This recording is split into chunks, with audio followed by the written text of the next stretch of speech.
Vamos a continuar con Sergio Solsona Palma. Es escritor, promotor cultural y divulgador histórico. Tiene publicados Maestrazgo Templario y Los Cuentos del Grial.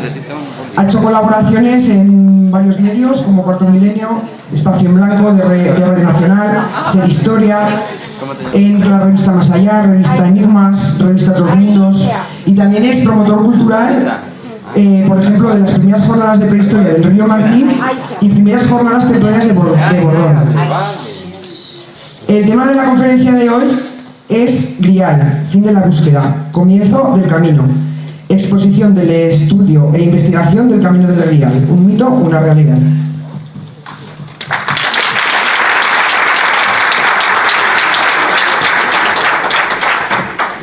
Buenos días, gracias por la presentación y a todo el grupo SIPE por permitirme estar aquí. Hace 2 años que quedé con ellos y les digo, tengo ganas de participar y tengo ganas de contar esta misma una exposición similar que hice hace algún tiempo en Tarrasa, y entonces me invitaron a participar. Entonces pues vamos a hacer un repasito a esta historia de la que yo creo que sobre todo la gente del misterio conoce más que cualquier otro colectivo.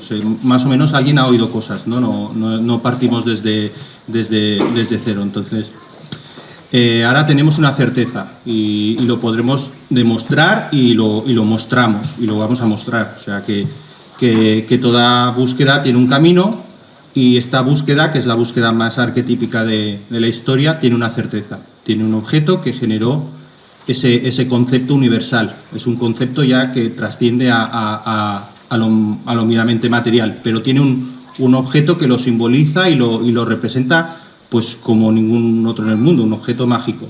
Y eso aparte no es que lo diga yo, sino que lo vamos a demostrar y lo vamos a ver.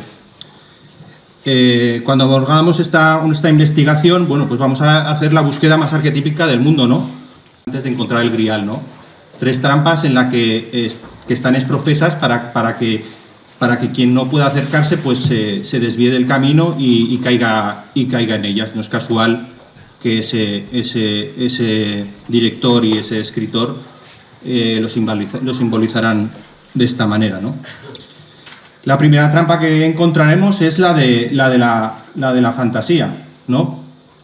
Que esto es un cuento, que esto es meramente una invención de un trovador, que se inventaban lo que querían, que podían decir lo que querían y que por tanto no existe ningún objeto real, que es meramente un constructo mental, que no existe tal objeto. Este es un arquetipo, hablan de arquetipos mentales, ¿no? Esto lo propuso Emma Young, que era la mujer de Alfred Jung, que es el creador uno de los inventores de la psicología, que hizo un libro hacia 1882 que hablaba sobre las leyendas del Grial desde una perspectiva psicológica. Entonces, la mayoría de los eruditos, la mayoría de las personas, hay un consenso internacional, un mal consenso, en decir que simplemente se trata de un arquetipo mental, porque lo dijo la señora Jung, que es un apellido que suena mucho, y entonces pues a partir de eso todos repetimos que es un arquetipo mental. Otros autores, también en este enfoque de fantasía, en esta trampa de la fantasía de la que estamos hablando, un tal Jan Marx es un folclorista, ¿no? Entonces, vio una serie de similitudes, yo no las veo, entre unos textos celtas y las primeras menciones al Grial. Entonces, este señor aseguró que esto simplemente era una remodelación de un mito folclórico, de una tradición legendaria, que su origen estaba en este objeto, el caldero de Gunstrup, que es unos calderos que tenía la mitología celta del siglo V. Bueno, yo en los libros de Taliesin en los que se basa este señor y las que se escriben sobre el siglo IV o V, y el cuento del Grial de Chrétien de Troyes, que se escribe en el siglo XII, yo no encuentro esas similitudes. Sin embargo, estos salen todos, cuando empiezas a revisar este calderito, te salen todos los... Y ahí existe también un consenso en que, bueno, que si no es fantasía, que es una revitalización de mitos ancestrales celtas o de la humanidad. Siempre ha habido objetos mágicos en todas las culturas, ¿no? Y que este es uno más de esos objetos mágicos que no existen. O sea, no hay un objeto que ha creado la leyenda del Grial. Eso es una de las trampas que se suelen hacer. Aquí estamos tuve que visitar este verano Troyes, que es una villa que hay en Francia, famosa por un trovador, que tienen una figurita de este señor, que se llama Chrétien de Troyes, que hacia 1180 crea un cuento, Le Conte du Grial, no sé muy bien el francés, pero el cuento del Grial, Persifal y el cuento del Grial. Es la primera vez en la historia que esta palabra aparece escrita, ¿vale? No hay una definición, está haciendo una poesía. Este señor es un trovador. Los trovadores trabajaban bajo el pago, dijéramos, bajo un mecenas. El mecenas de esta obra en concreto era Felipe de Alsacia. Chrétien de Troyes, en su prefacio de este poema que nos ha llegado, dice explícitamente que esto era unos versos basados en un libro que le dio Felipe de Alsacia, que era uno de los hombres más poderosos de aquel momento en Europa.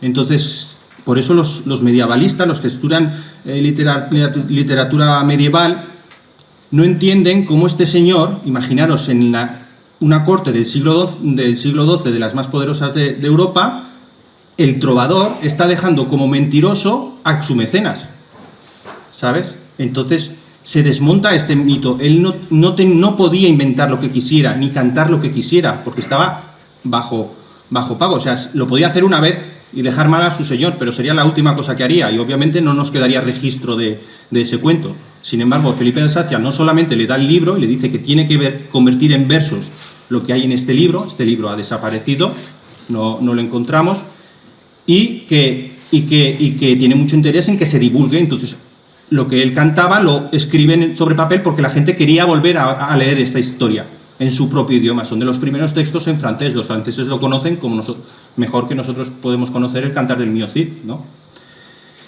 Esta es la primera trampa. Wolfram von Eschenbach, que sería el siguiente señor que retomaría este cuento, que escribiría sobre Parsifal y el Grial en 1220, él lo escribe en alemán. También nos dice que él tiene una fuente auténtica, incluso en los versos se dice que hay una de las personas, él lo oye de una tercera persona, que esa primera persona ha visto el Grial. O sea, él vuelve a ratificar que no está hablando de un mito, ni de una leyenda, ni de un arquetipo mental. Sí que es verdad que un trovador tiene un pequeño margen de actuación, puede magnificar, puede deformar, puede agrandar lo que interese para hacerlo más atractivo, pero no puede crear de la nada. Entendemos que es un cantar de gesta, o sea, hay una gesta, hay unos hechos que han derivado en el cantar, que eso es lo clásico, lo que existe en el cantar de Roldán, en el Mio Cid, y que también existe en el cuento, en el Conte du Grial. Esta es ya la hemos pasado, ¿no? Bueno, yo creo que la hemos pasado esta primera trampa. La segunda trampa, esta es la primera representación que se hace del Grial. Quiero que la tengáis un poco en la memoria fotográfica porque la volverá a aparecer en esta charla. Para ellos no es algo inmaterial, es un objeto que porta una señora y que aparece en una corte. La segunda trampa, que es la que hemos caído también la mayor parte, y hoy creo aún estamos peleándonos en esa trampa, es asumir que Grial y Santo Cáliz son sinónimos.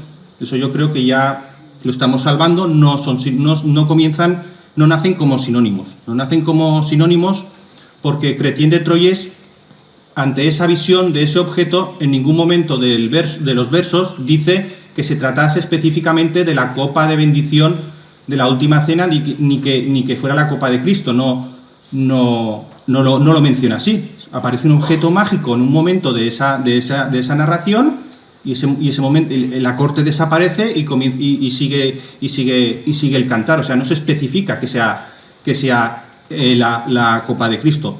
tampoco Wolfram von Eschenbach, que es el otro autor que retoma este tema, ¿no? Y que tanto ha dado que hablar, nos especifica qué es exactamente ese grial, de dónde procede. No se dice, sí que Wolfram llega a decir santo grial, pero no dice por qué es santo, no dice que es el de la última cena. Entonces no estamos hablando, aunque hoy en día asumamos que es un sinónimo, porque al final la historia, hablar de grial o de santo cáliz, parece que estamos hablando de lo mismo, en su comienzo no fue así.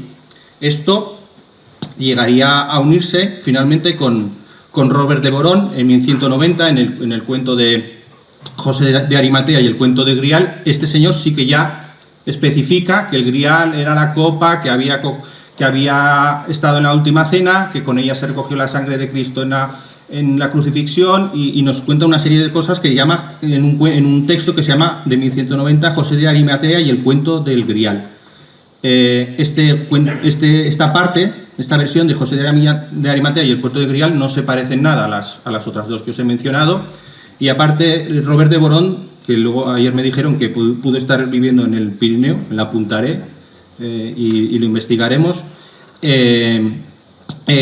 pretendía hacer una trilogía. De esa trilogía no sabemos si es que no la acabó o ha desaparecido las otras dos partes, una que es de la que quedan algunos versos, que es sobre el Grial y Merlín, y otra que sería sobre el Grial y Perceval, que esta sí que no serviría para hacer una comparación, han desaparecido. Entonces solamente nos queda esta de José de Arimatea, en la que este señor sí que no dice las fuentes, sí que no es un texto más religioso. Entonces este lo vamos a dejar un poquito entrecomillado, porque los otros dos se parecen mucho, tienen muchos puntos en común, nos pueden servir para esta búsqueda. Sin embargo, este sí que nos sirve para que esa tradición se uniera a la del cáliz de la última cena. O sea, el camino sería encontrar el objeto que ha generado la leyenda, y si además ese objeto se tratase de una copa hebrea de bendición del siglo I, podríamos decir que estamos ante el grial. Nunca podremos atestiguar en manos de quién pasó, si pasó por las manos de Cristo, pero sí podremos decir que es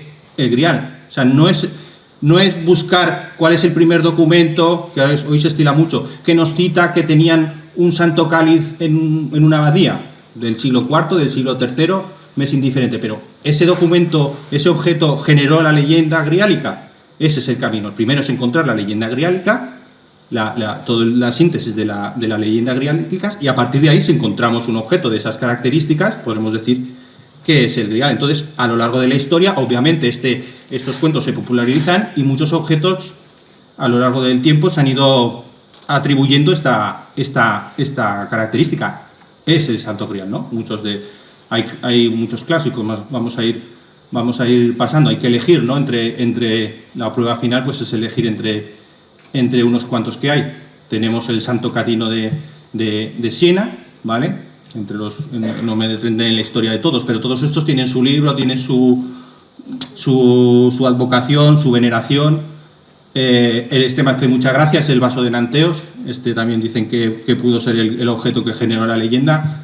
Está así porque las personas creyentes se comían trocitos del vaso de Nanteos creyendo que se curarían. Entonces, hasta los obispos, hay un documento de la Iglesia anglicana, y luego se extendió de Inglaterra, no era anglicana, la Iglesia católica de Inglaterra, prohibió hacer cálices de madera porque todo el mundo iba comiéndose trozos del cáliz de madera.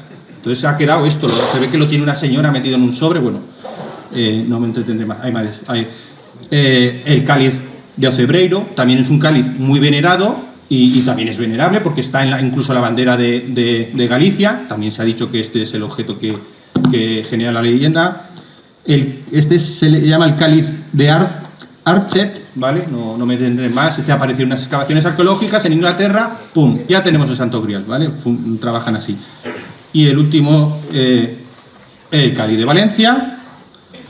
Y el último en aparecer en este listado, que es el más novedoso, es el del cáliz de León. En 2014, Margarita Torres y José María Orteca publican Los Reyes del Grial, ¿vale? Lo titulan así.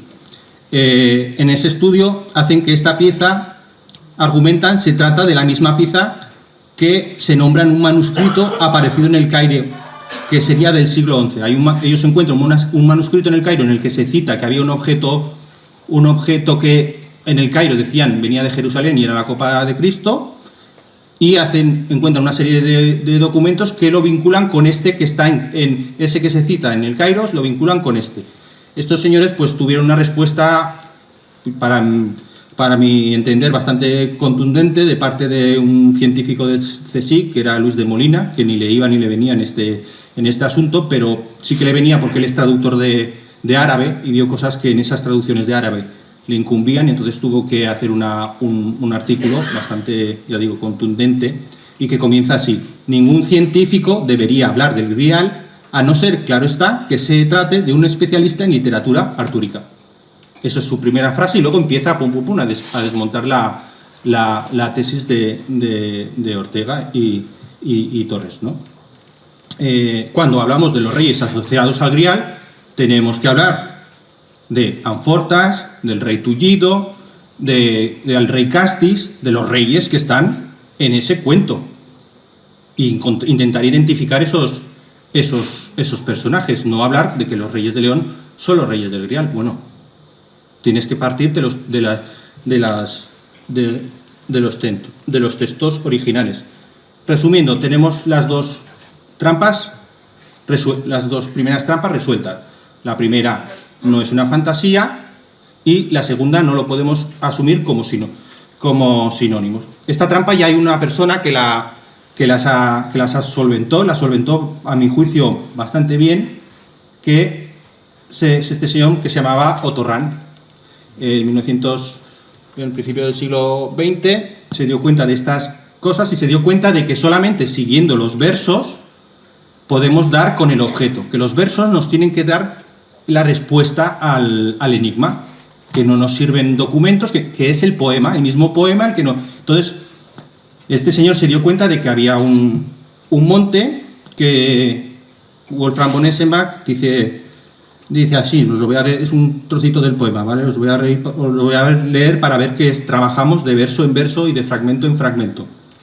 El anfitrión dijo: sé bien que viven muchos valientes caballeros en Montsalvatge, junto al Grial. Cabalgan una y otra vez en busca de aventuras. Consiguiendo la derrota o la victoria. Estos templarios expían así sus pecados.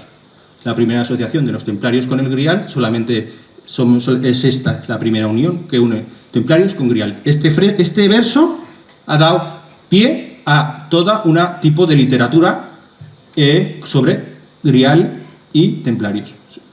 Documentalmente, este es el único documento que tenemos que los asocia. Fijaros, este versito, lo que ha dado de sí, ¿no? Pues este es el comienzo de todo. Este señor se da cuenta de que tienen que encontrar Montsalvatge para que encontrar el Grial, que es el primer referente.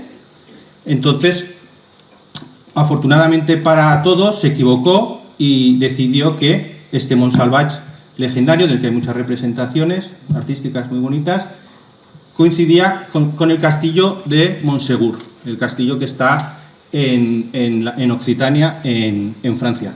Y se fue allí, excavó Montsegur, no encontró nada, excavó las cuevas de alrededor, incluso con dinamita, las exploró, casi muere en las cuevas porque no encontró. Y él quería encontrar ese objeto legendario, ese objeto que le fascinaba. Y bueno, no acabó muy bien. Su jefe, un señor que se llamaba Heinrich Himmler, pues también se quiso plantar un farol, y como él sabía la técnica que estaba usando este señor, y este señor no le había dado los resultados que él estaba buscando, que él exigía, entonces se marcó un farol, y estando de visita a España dijo, no, Montsalvatge es Montserrat. También se parece el nombre, y llegó a Montserrat y les dijo, oye, enseñarme el Grial, y ellos le enseñaron la Moreneta. Y digo, no, aquí tenemos a una virgen muy famosa, pero no tenemos, ni hemos tenido, ni nunca ha habido ningún documento, ni nada. Y él, pero se ve que con muy mala educación, fueron momentos muy tensos, se rió de la muerte de los curas polacos, ¿no? Que ellos habían matado curas polacos. El monje que le hacía de traductor sabía alemán porque había estado con esas mismas personas haciendo de traductor, o sea que fue una visita desagradable. Y sin embargo, esta visita, oye, para algunos es, bueno, el sumum de la búsqueda del Grial. Películas, todo lo que queráis.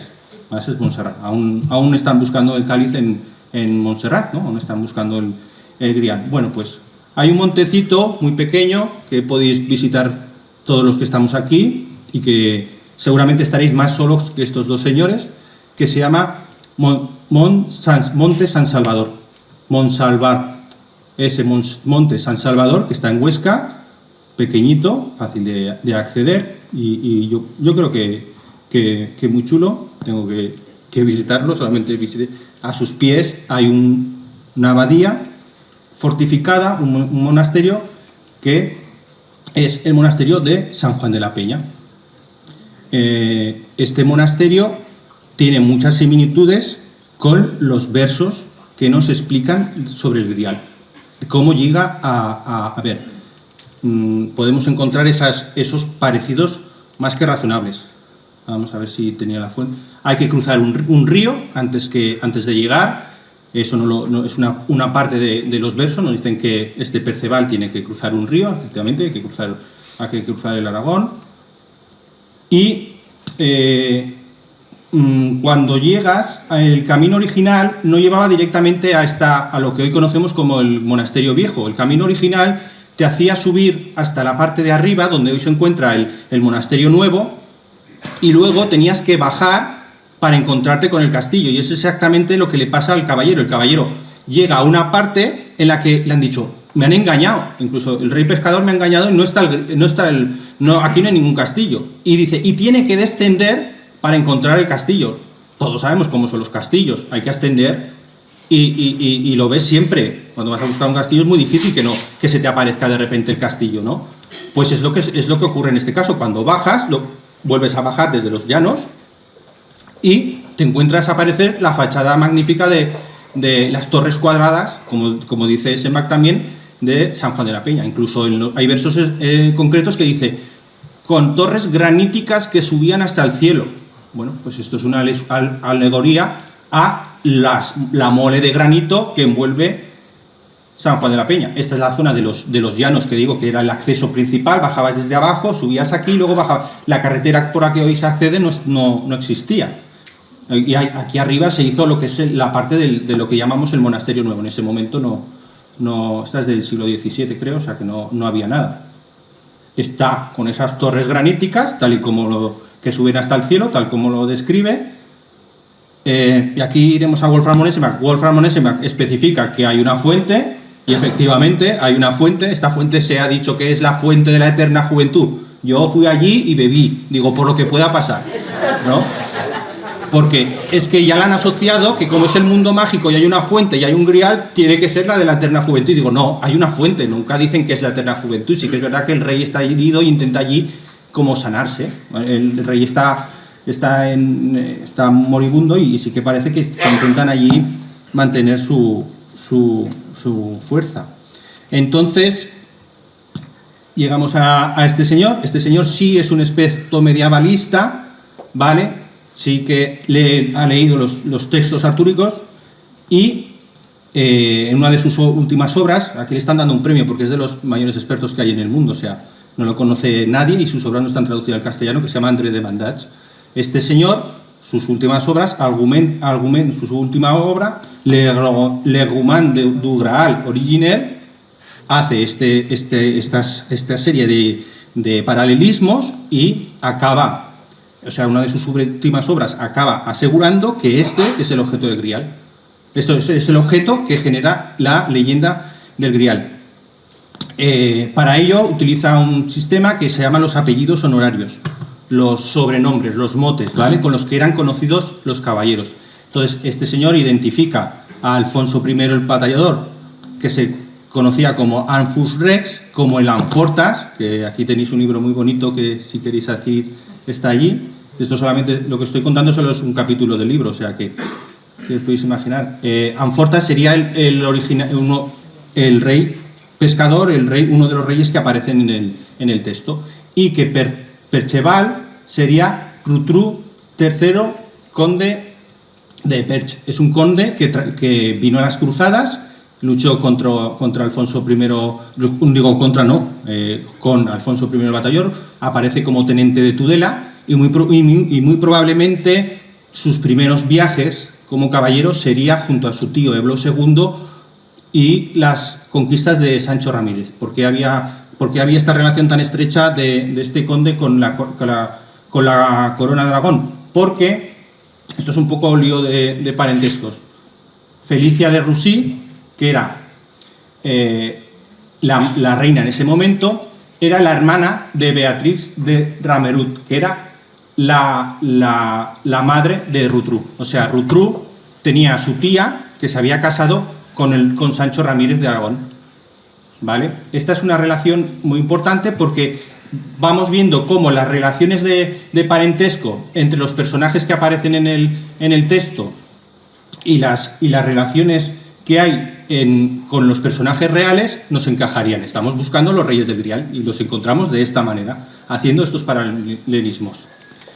Perceval encuentra esta visión magnífica del Grial, esta corte maravillosa, baja y se encuentra a una dama, bueno, primero le han dado una espada, bueno, se encuentra a una dama que le dice que es a los pies del Castillo del Grial, le dice una dama que le dice que es su tía. Pues efectivamente, a los pies del Castillo del Grial vivía doña Sancha de Aragón, que era la hermana de Sancho Ramírez y era su tía política, ¿vale? Pero no entonces esta señora la podemos identificar con la primera mención que hay en la historia de un personaje que todos conocemos, que es la Rama del Lago. Esta señora le dice: si es esa espada que portas, que nunca se ha mancillado con la sangre, si se rompe, llévala a un lago. Esa parte del cantar sería el comienzo de todo un personaje nuevo dentro del mundo artúrico, el comienzo de si se rompe esa espada, tienes que llevarla a un lago, que yo te diré, para que la reparen, porque allí estará el herrero que sabrá repararte esa espada que yo conozco. Era una dama viuda, esta dama del lago, dice que está llorando a los pies de su caballero, y efectivamente Sancha de Aragón era una dama viuda, o sea que ahí tenemos un paralelismo. Alfonso I de Aragón lo identificaríamos por toda una serie de acontecimientos que tuvo con el rey pescador, y a más, al final del cuento, este cuento estaba incompleto, el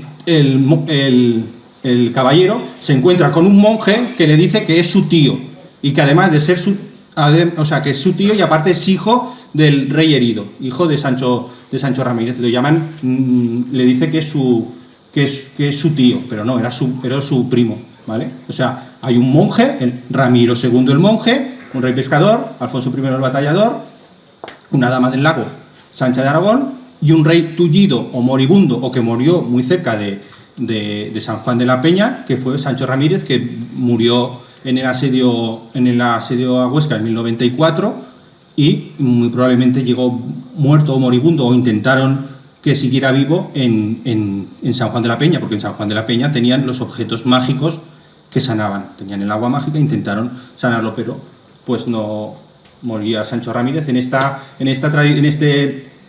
este relato desaparece Pedro I, como fue un reinado muy corto, que también era, incluso los cronistas oficiales se confunden. Pedro I desapareció, que esta sería la genealogía completa. Pedro I se desapareció. Bueno, os aburro, vamos bien, vamos bien. Bueno, si no lo dejamos aquí ya nos vamos. Bueno, vamos a ver poco a poco. A este caballero se le entrega una espada al principio del relato.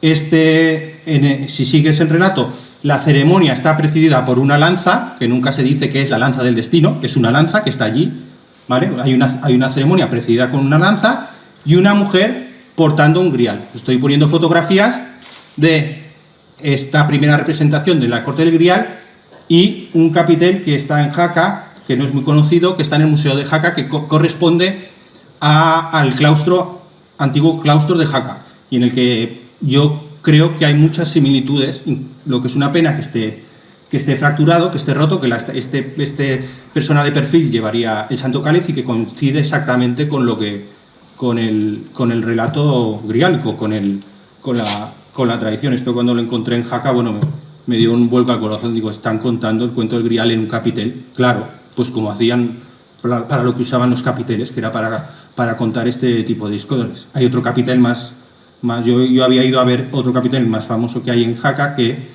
es este capitel ya clásico para los que les guste el tema, que nos cuenta la tradición que hay en el Pirineo de que el Santo Cáliz llegó allí enviado por San Lorenzo, que era el diácono de un papa perseguido, que era Sixto II, uno de los primeros papas perseguidos por la Iglesia de Roma, y que San Lorenzo mandó esconder el cáliz que se guardaba en Roma y que había venido allí de manos directamente de San Pedro en Jaca. Entonces esto lo representaron en este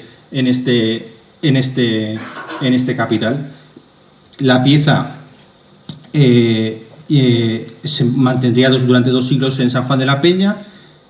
Aparece primera vez nombrada en un documento de Ramiro II el monje, ¿vale? Y en 1399, Martín el Humano adquiere la pieza a los monjes y entra a formar parte del conjunto de reliquias de la Casa Real. Este es un documento de 1399. Y luego, unos reyes después, con Alfonso el Magnánimo, en 1424, se lo da en préstamo a la Catedral de Valencia, y desde relativamente poco, esto no solamente el cáliz, sino todos los relicarios de la Casa Real entran a formar parte. Los canónigos de la Catedral de Valencia le prestan dinero y él les fía toda esta colección de reliquias, y desde 1916 se expone en una capilla que llamamos la capilla del Santo Cáliz. Bueno, esta es la imagen de Martín el Humano, clásica, y aquí está el Santo Cáliz en la capilla de Valencia, que quien quiera pues puede ir allí a visitarlo. Bueno, ya hemos pasado 2 trampas, nos quedaba una trampa última. Esta es la trampa ya mortal, ¿vale? Es la trampa del nombre de Dios. Es que en la película la trampa del nombre de Dios, ¿no? Esta me encanta. Vale, vamos a ir a la trampa del nombre de Dios, que es el poder del nombre, el poder de la palabra, ¿no? En 1960 se encargó Antonio Beltrán, que era doctor en arqueología de la Universidad de Zaragoza, realizar un estudio sobre el Santo Cáliz de Valencia, y en conclusiones dijo que esta pieza estaba formada por 3 partes. Bueno, aquí tenemos al profesor Beltrán. 3 partes. La parte superior corresponde a un cáliz de época romana, un cáliz de piedra de época romana. El profesor Beltrán no especifica más.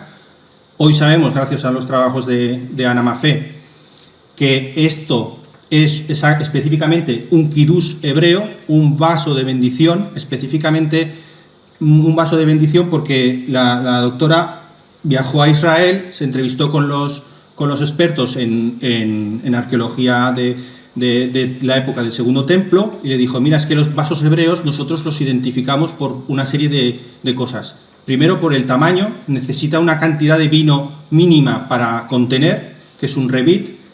Dice, por el modo de estar pulido, eran muy estrictos en que pudiera ser santificable, kosher, que se pudiese limpiar perfectamente. Entonces utilizaban un pulido específico para los vasos judíos, para que pudieran ser kosher.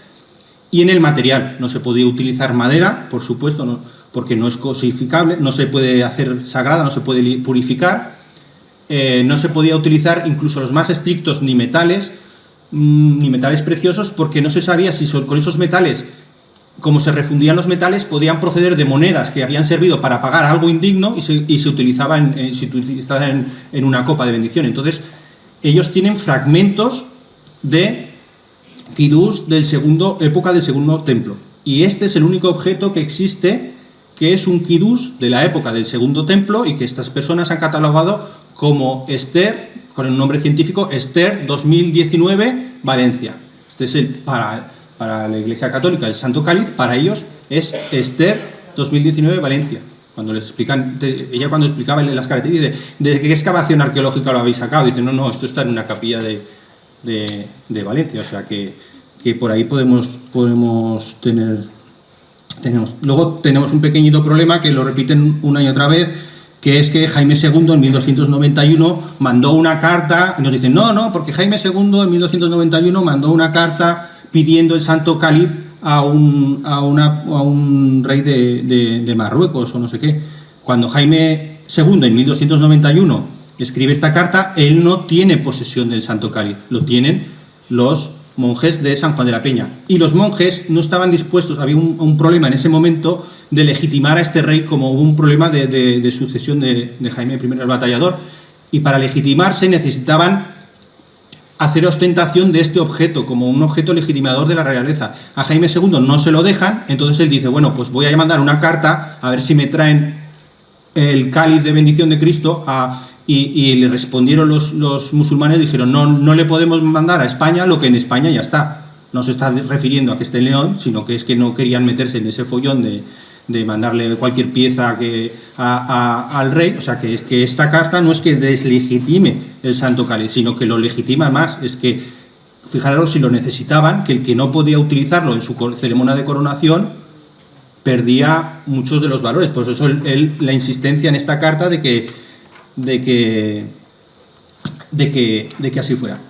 El señor Beltrán, cuando estaba limpiando el cáliz, encontró una inscripción en la base. Le estaba limpiando, estaba tan sucia que encontró una inscripción en árabe cúfico. Él, como está haciendo un estudio sobre el Santo Cáliz, no está haciendo un estudio de literatura, repito una vez más, él titula Estudio sobre el Santo Cáliz, dice, y aquí hay una inscripción. Solamente nombra la palabra grial en el prefacio, coge un pequeñito verso de la ópera, lo deja al primer prefacio para el que quiera, y luego él hace lo que tiene que hacer, que es un estudio arqueológico de la pieza. Y encuentra esta inscripción, y oye, yo la redacto, intento traducirla como buenamente puedo, lo describo como ha aparecido, y bueno, quien lo tome. La aparición de esta inscripción es la que a los expertos en literatura artúrica dicen, es que Wolfram von Eschenbach nos dice que en el Grial había una inscripción con letras celestiales. Habla así, o sea, no es hebreo no es unas letras que ellos puedan traducir, la describe como letras celestiales, una inscripción mágica que aparece y desaparece, y una inscripción que va cambiando de significado, que va cambiando el mensaje que les dice. O sea, él los describe así poéticamente, y efectivamente hay una inscripción que nos certifica. No había aparecido en ningún documento, se menciona esta inscripción, salvo en el cuento del Grial, de 1220, en alemán, de Chrétien de Troyes. Esta inscripción está aquí, es muy pequeñita, ¿vale? Se ha traducido de muchas maneras, esta primera versión. Es muy difícil, no se ponen yo me quedo por la que más me gusta, que es Alá Yeshua, Jesús, Dios. O sea, Dios, Jesús, ¿vale? Sería un contract, o sea, en una simplificación de la versión simbólica. Jesús es Dios, nos estaría diciendo la base del cáliz. Hay un profesor de la Universidad de Valencia también, que se llama Gabriel Songel, que se dio cuenta de una cosa bastante curiosa, que esta inscripción, si la pusiéramos, la anterior, si la pusiéramos delante de un espejo y se invirtiese, se convertiría en un escrito en árabe que se llama Yeshua, Jehová. Diría lo mismo tanto en árabe cúfico como en hebreo, ¿vale? Sería como un juego de palabras y jugaría con el espacio. Siguiendo con los versos, yo me doy cuenta de que los versos son importantes para descifrar todo este intríngulis, y Wolfram von Eschenbach nos comentaba en su verso que esto lo oyó de un trovador anterior, y que este a su vez lo oyó de un judío converso que sabía mucho de las estrellas, que escribía cuentos y que había visto el Grial.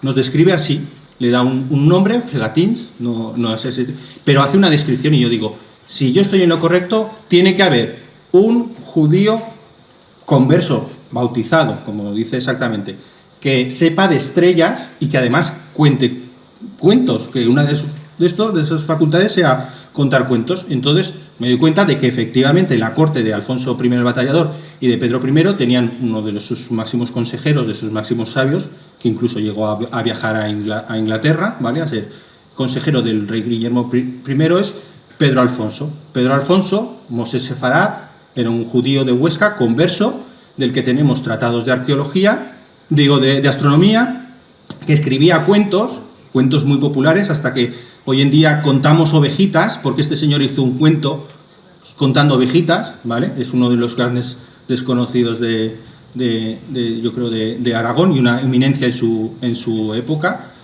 Y repaso un poco la biografía de este señor, digo, jolines, me encaja mucho, yo no lo conocía y lo conocí a partir de los versos y me doy cuenta de que él hacía un tipo de juegos de palabras que se llaman tetragramatones. Tetragramatones son unas composiciones que juegan con el nombre de Dios y con ¿cómo explicarlo? Con las formas geométricas, ¿vale? Entonces él es el primero en hacer tetragramatones católicos.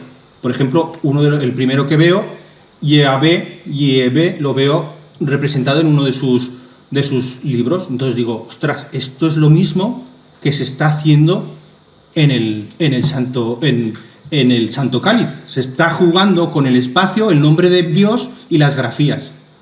Entonces digo, este es la persona que ha ideado la inscripción, es el que la ha hecho, el que la ha diseñado, porque lo tenemos documentado que estuvo en San Juan de la Peña, ¿no? O sea que esto se lo comento al profesor Songel, y el profesor Songel hace un análisis tanto de este juego de palabras como de otros con la inscripción del Santo Cáliz, y él hace un estudio científico y determina que el autor de esta inscripción es Mosés Sefardí. Yo se lo comenté y él lo dijo, sí, incluso me puso a prueba, dice, oye, ¿sabes que se ha identificado con otras personas? Y digo, no, se identifica con este personaje indiscutiblemente, además por eso. Y él hace todo este trabajo que presenta, que publica, y que es un trabajo científico. Es el primer trabajo científico que se hace un descubrimiento histórico, se plantea un descubrimiento histórico utilizando como base el cuento del Grial de Wolfram von Eschenbach. O sea, eso no se había hecho nunca. Pero tenemos un problema, es el problema del nombre. Había un señor en el siglo XIII que se llama Gelinan de Fraimont, que en uno de sus libros, un cronicón, una especie de crónica histórica, nos define qué es un grial, ¿vale? Sabíamos que Chrétien de Troyes dice: el grial es un objeto maravilloso cubierto de piedras preciosas del mar y de la tierra. Así es lo único que sabíamos, y este señor nos lo define, que es un grial. Dice: gradalis o grial, en francés es un plato ancho y hondo, en el cual los alimentos son presentados ceremoniosamente. ¿Vale? Entonces, esta descripción no encaja con la pieza que tenemos en Valencia, y para más INRI, en otros versos de Wolfram von Eschenbach se especifica que se trataba de una piedra maravillosa. Se dice, Wolfram von Eschenbach lo trata también como un grial, dice, en el fondo del grial comían, en el fondo como un recipiente, pero también hay unos versos que nos lo describe como una piedra reluciente, una piedra preciosa, magnífica, que brilla. Entonces, eso no es lo que teníamos en la pieza que tenemos en San Juan de la Peña. Entonces eso, yo llego a la conclusión de que esto se puede solventar de varias maneras. La primera manera que se podía solventar, que proponen algunos, es que para específicamente los pobladores de esa zona, grial significase copa. Incluso parece que hay en algunas partes de Galicia en los que grial se identifica como copa. Entonces no tendríamos ningún problema. El señor del siglo XIII se equivocó.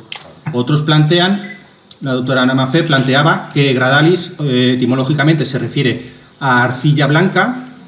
Entonces de esa arcilla blanca, como el Santo Cáliz tiene en la parte oculta, en la parte trasera, una gran mancha blanca, estaban refiriéndose a esa marcha blanca por la tradición de Gradalis, que es una arcilla blanca. Yo soy un poco más radical, porque yo leo los versos y dicen: un objeto cubierto de piedras preciosas del mar y de la tierra. Lo que tiene piedras preciosas cubiertas del mar y de la tierra y tiene una inscripción es la parte de abajo. La parte de abajo sí sería un gradal, tal como nos lo define Geldinan de Feymont, ¿vale? Por eso os he dicho, no hay que buscar cáliz con copa de la última cena, sino hay que buscar los versos. Tiene una copa de mar de la tierra, está compuesta de calcedonia súper fina, ¿vale? Que es transparente, es también una joya preciosa, y la tenemos documentada, que eso fue una sorpresa. En el primer documento que os hablo de Ramiro II el monje, en el que se cita que le den el cáliz, que le presten, para eso paga muchísimo dinero, que le presten el cáliz, ¿vale? Porque necesitaba casarse en el matrimonio, necesitaba legitimar ese matrimonio, que era muy polémico, y un Urceo similiter, citan así, efectivamente. O sea, lo tenemos documentado en un documento que nos habla de un Urceo similiter que estaba separado del cáliz. O sea, que él pide que le dejen dos cosas, esto y el Urceo similiter, un grial.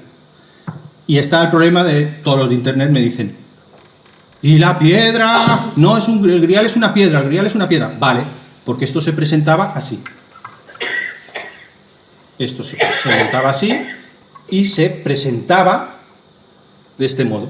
De ese modo, esto, como es muy translúcido, es muy transparente, brillaría como una joya preciosa. No sabéis cómo brilla, es una pasada. Hay unas fotografías, a ver cuándo las quieren publicar, que son una maravilla. Entonces, en San Juan de la Peña, en uno de los capiteles, está representado la última cena, y al lado está representado un objeto que sería la versión de este objeto tal y como está en San Juan de la Peña. En algún momento de la historia, yo creo que con Martín el Humano, porque esta parte de aquí es gótica, es más fina que esta parte de aquí, se le dio una forma más canónica en ese momento, se le transformó, entonces desapareció el grial, ya no se le puede llamar un grial, tiene que ser un cáliz, una copa, como lo llamamos hoy en día, pero así es como así o algo similar sería en San Juan de la Peña.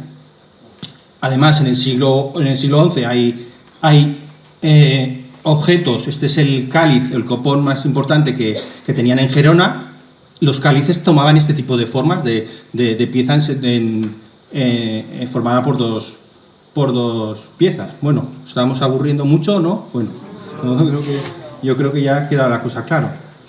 Entonces, el propio objeto nos puede decir que es el grial. El propio objeto nos puede decir que es el grial. Esta representación está en Teruel, de un caballero llevando un grial, tal como lo propongo. Se ve un poco mal, ¿no? Porque el capitel, la foto del capitel, pero podéis ir a Teruel, ver el artesonado y veis un caballero llevando un grial de esta forma esférica en la grupa. Es del siglo XIII, son unas representaciones del siglo XIII.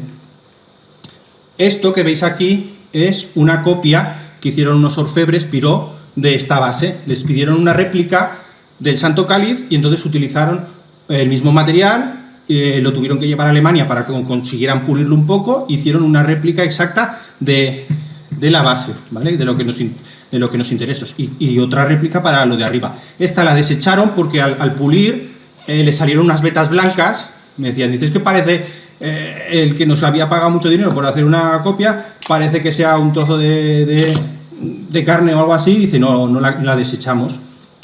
Y reprodujeron la inscripción. La inscripción es mágica, aparece y desaparece frente a los caballeros, ¿no? Entonces, ¿qué es lo que nos están contando? Y para esto es importante el descubrimiento que hizo Anamafé, que junto a esta inscripción hay un símbolo de fuego.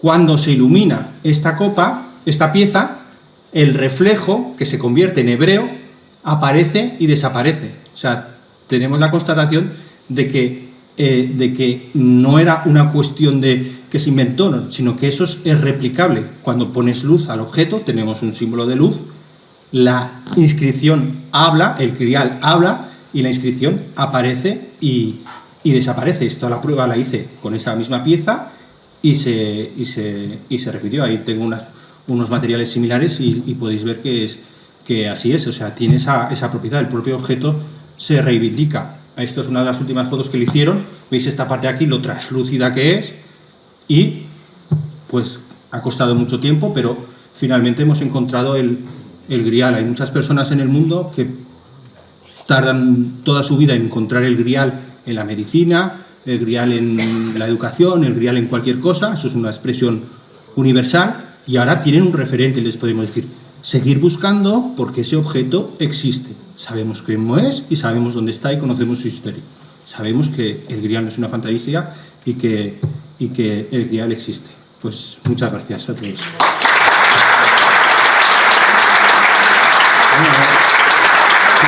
Si alguien quiere preguntar, discutir, incluso lo permito.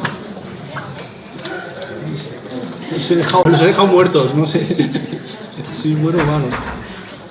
Bueno, eso solo es un capítulo del libro. Allí tenéis más ejemplares y si queréis os lo descansamos un poco, que vamos un poco justos de tiempo, ¿vale? 5 minutos y volvemos.